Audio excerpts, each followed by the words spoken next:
Hello everybody, Dr. Jeff Lynch with McKinney and this is Dental Implant Talk.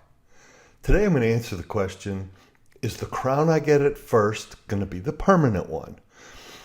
Well, this question is specific for an individual tooth replacement with a dental implant. So I'm going to break this down into front teeth and back teeth because we treat those and handle them a little differently. So before we get into the differences between the teeth, let's just talk briefly about how a dental implant becomes secure enough to support a tooth and chew. So let's take a look at our picture up here.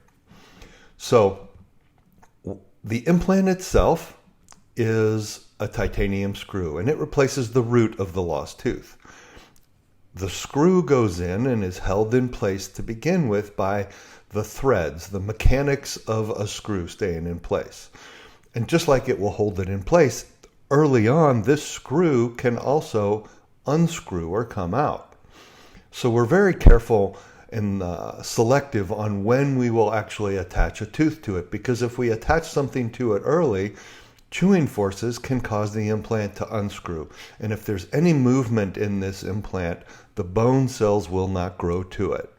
So the way things become stable is this titanium screw. Titanium is very biocompatible, and that means the bone cells love it. The bone cells will grow to and fuse to this implant, locking it in place. That's what gives us the ability to chew and put force on this without it unscrewing. That's generally going to take us between 3 to 4 months to happen. So like I say, we're very selective on when we put teeth on these early when we're talking about an individual tooth. So when do we?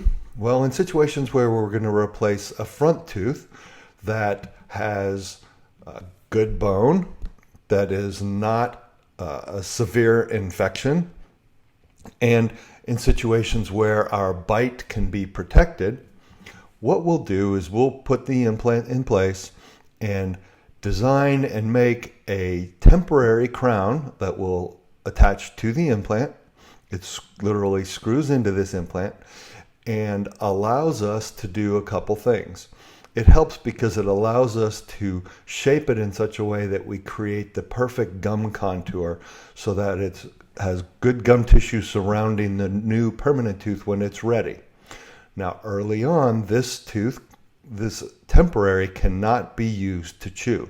Any forces generated on it can create movement in the implant, and that will make it so the bone won't fuse to it and the implant could be lost. So patients who get a front tooth temporary on an implant need to be very careful with it. There's no chewing allowed with it. It's there only for the tissue sculpting and, of course, to fill in the space and give you something to smile with. As such, we design these so that they don't touch the bottom teeth in any way, and people are advised to not bite into anything, chew small, soft food, small bites on back teeth. So, what about back teeth? Well, back teeth are really hard to protect if we put a temporary on an early implant, and I rarely do it. If we do need to create a temporary for a back implant, we'll generally do one that is a removable design. These things are not great to chew with. They're mostly meant to fill a gap so when you're smiling you don't have a missing tooth, and we call them party teeth because if you go into a party and you got a smile, you can just pop in your party tooth and there you go. We don't want to put any extra weight or forces on the early healing implant because we want to give it a chance to become solid and stable without any movement. So the answer to the question, to recap again, is will the first tooth I get on the implant be the permanent one? No. If you do get a temporary on there, it is definitely going to be a temporary. And once the implant integrates, then you get your permanent crown. That's about 4 or 5 months down the road. Hope that answers that question for everybody. Look forward to seeing you at McKinney